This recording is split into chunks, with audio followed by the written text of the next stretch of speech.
So I'm wondering if anybody else went through a double down stage.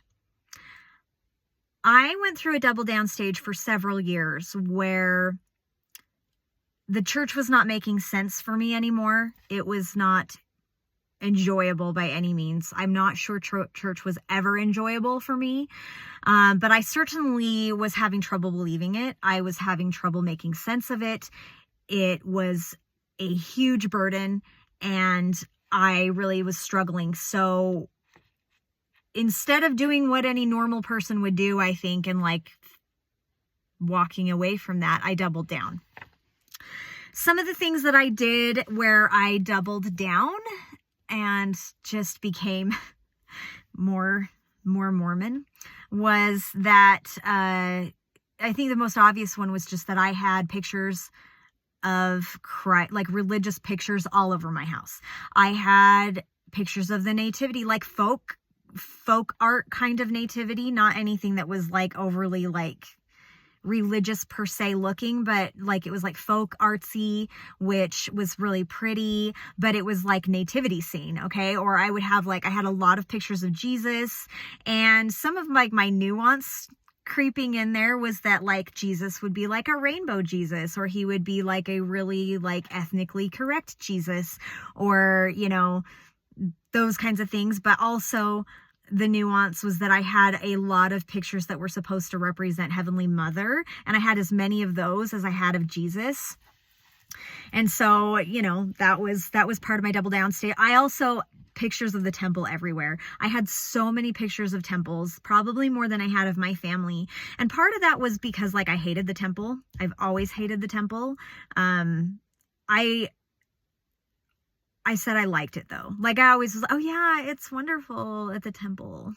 Because I was supposed to. Everybody else was like, I love at the temple. Oh, it's so peaceful. It's a, you know, whatever. And I would be like, yeah, it totally is. You know, like I never felt that way, but I acted like I did because I wasn't trying to be inauthentic or lie or anything like that. What I was trying to do was I was trying to convince myself.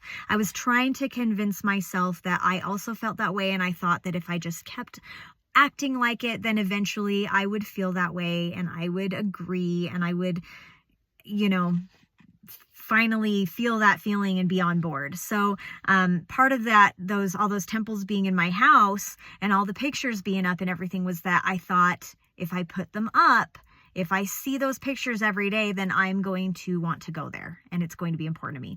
It didn't really work. It didn't, but I was reading the Book of Mormon like crazy. I read the Book of Mormon about 5 times in 1 year.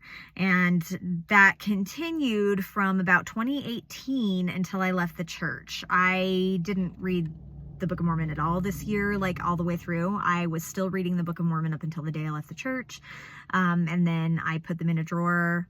I have 1 copy left and I didn't get rid of it because it has all my notes in it. And I figure, you know, for this kind of thing, I might need those notes at some point, rather than going back through and everything. But I would read the Book of Mormon. Really, I listened to it on Audible. That's how I was able to get through that many times, because I could listen while I walked, or I could listen while I was grocery shopping, or I could listen while I did dishes or whatever, because if I had to sit and read it, I would have never made it.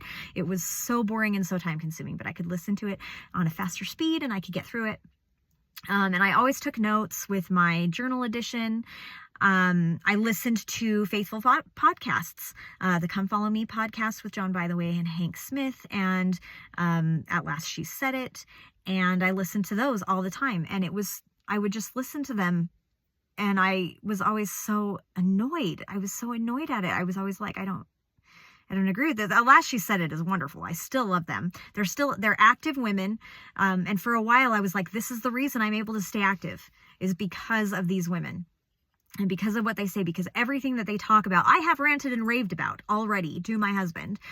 And I loved them. But like with the Come Follow Me, I just was always so frustrated with that podcast. But I kept listening to it because I was like, I clearly am a Laman and Lemuel, and I need to learn, and I need to stop grumbling, and I need to be better, and I need to be more faithful, blah, blah, blah. I gave my kids pictures of Christ for Christmas. I mean, it's a little cringy. Like, I hate myself for it a little bit.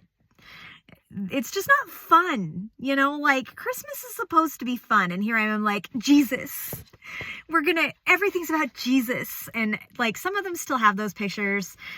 Clementine does. I don't know. It's so cringy. It's so dumb. And I feel bad about that.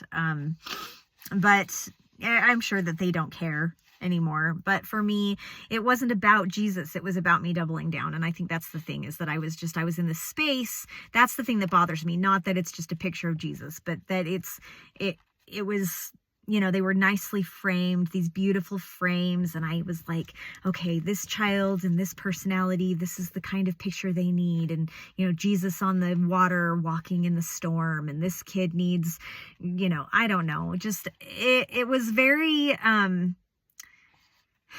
I don't know. I guess it was thoughtful, but at the time, like just where I was in my brain and being physically and mentally out, but trying desperately to, and not acknowledging that, and trying desperately to be clinging to it and staying in. That's the stuff that gives me the cringe, you know? I did a lot of volunteering also, the Double Down stage. I volunteered a lot to serve the people in my ward, and I don't regret those things per se.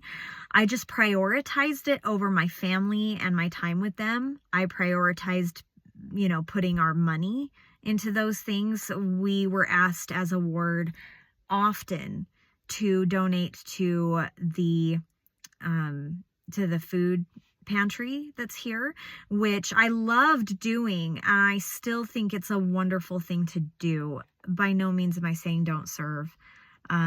It's just that multiple times we were asked to put together, with very short notice, like within a week, we were asked to put together 100+ lunches, and they needed to be turned in within less than a week. And so there were a lot of times where we would send around a sign-up sheet, and everybody in my ward was always very, very generous. But I would personally go out and buy all the things that would fill in the gaps. And that was very difficult. I prioritized that financially, in addition to paying tithing. So it was, you know, I did that, and I did those things that, you know, instead of putting the money into the things we needed as a family. And I also prioritized it over my own self-care and my own mental needs and, you know, just myself. So I thought that doing this would build my testimony. I thought it would bring me closer to Christ and to God. And I thought that it would make me love these people more. And like I said, I don't regret those things. I think those are good things to do. It made me anxious though. It made me very, very anxious. It added a lot of stress, a lot of burden, both financial and emotional. It made me miss out on important things with my family. It made me resentful. And yeah, I overdid it. Like I could have set boundaries. I could have, you know, and in any normal case, I probably would have. I would have been like, I can do some of this, but I can't do all of it. But I was, like I said, doubling down. I was working really hard to try to be the kind of person that could feel the Spirit and could build a testimony. And so, you know, and I'm not saying by any means that service is bad. I'm just saying that it can become a burden, and it did for me. And that was part of my double down. So I'm just curious, like, is anybody in that double down stage? Are you in that double down stage right now? What are you doing? Are you recognizing that as a double down stage? Or do you feel like, are you, you know, looking at things and saying, I'm doing so well, I am so involved? And how did that double down affect you? Where are you at now? I'd really like to hear from you. You're welcome to leave a comment, or of course email me. My email is brae.wordsofexmormon@gmail.com.